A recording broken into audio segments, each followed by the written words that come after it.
Kami dari kelompok 7 akan mempresentasikan hasil diskusi kelompok kami tentang materi kompensasi. Pengertian kompensasi. Kompensasi adalah seluruh imbalan yang diterima karyawan atas hasil kerja karyawan tersebut terhadap organisasi.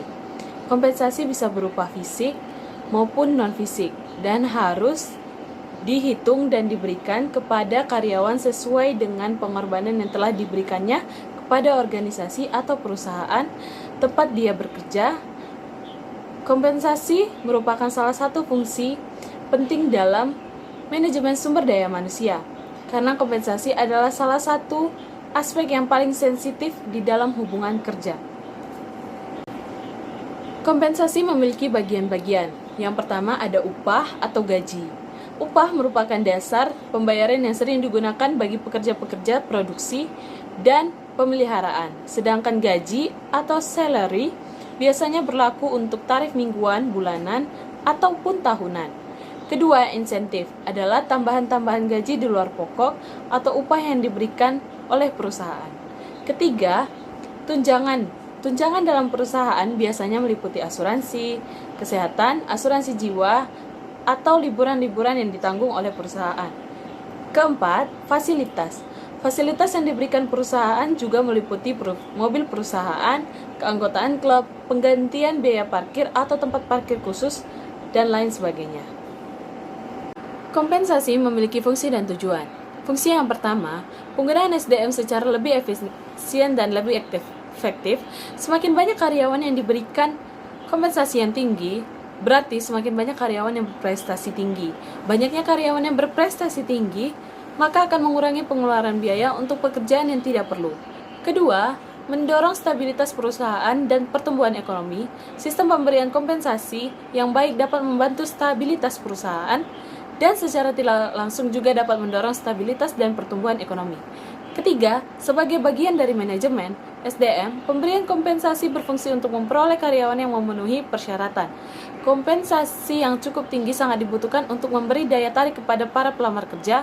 Selain itu juga dapat mempertahankan karyawan yang sudah ada. Tujuan dari kompensasi adalah untuk menghargai prestasi karyawan, menjamin keadilan gaji karyawan, mempertahankan karyawan atau mengurangi turnover karyawan, memperoleh karyawan yang bermutu, pengendalian biaya, dan memenuhi peraturan-peraturan. Faktor-faktor yang mempengaruhi kompensasi adalah yang pertama, penawaran dan permintaan tenaga kerja, yang kedua, kemampuan dan kesediaan, yang ketiga, serikat buruh atau organisasi karyawan, yang keempat, produktivitas kerja, yang kelima, pemerintah dengan undang-undang dan biaya hidup atau cost of living, yang keenam, posisi jabatan karyawan, yang ketujuh, pendidikan dan pengalaman, yang ke-8 kondisi perekonomian nasional, dan yang terakhir jenis dan sifat pekerjaan.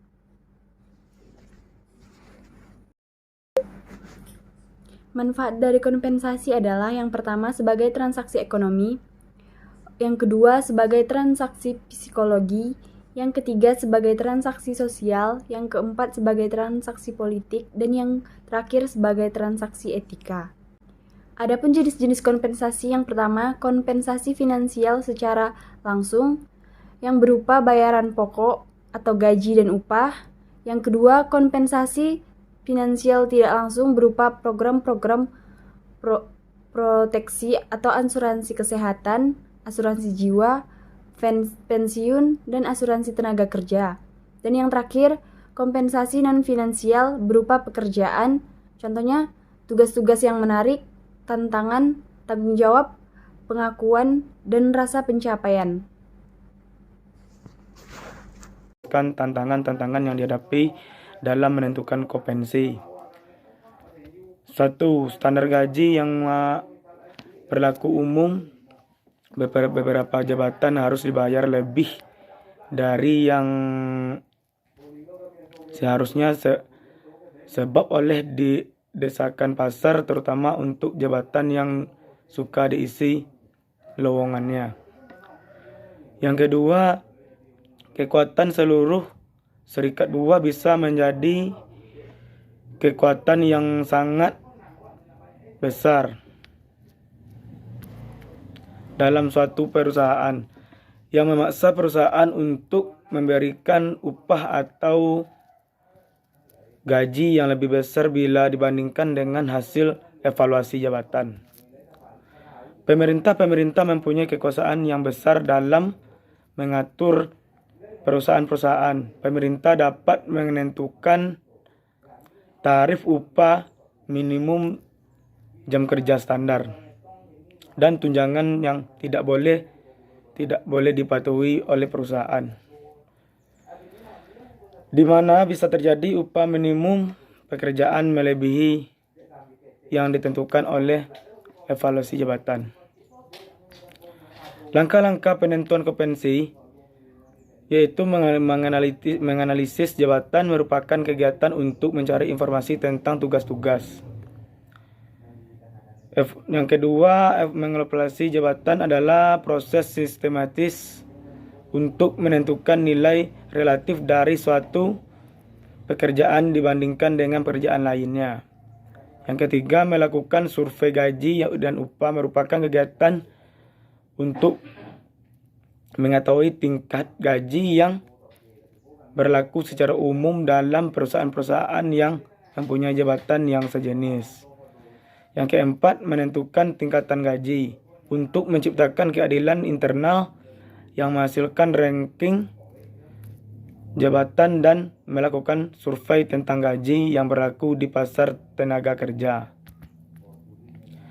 Jadi kesimpulannya, kompetensi adalah seluruh imbalan yang diterima karyawan atas hasil kerja karyawan tersebut pada organisasi. Kompetensi bisa berupa fisik maupun non-fisik yang harus dihitung dan diberikan kepada karyawan sesuai dengan pengorbanan yang telah diberikan kepada organisasi atau perusahaan tempat ia bekerja. Yang dimaksud dengan kompetensi mengacu pada kompensasi langsung, gaji, tunjangan, uang cuti, dan lain-lain. Kompetensi tidak berlangsung, jaminan hari tua atau pensiun, jaminan tanggungan cacat, uang duka, jaminan perawatan, dan pengobatan. Yang disebut juga sebagai kompetensi natura serta kompensasi nominal, kenaikan pangkat, senioritas, cuti, keadaan kantor, kewenangan untuk membuat keputusan, pujian maupun penghargaan dari pemimpin yang kemudian disebut dengan kompensasi in natura. Sekian, terima kasih. Assalamualaikum warahmatullahi wabarakatuh.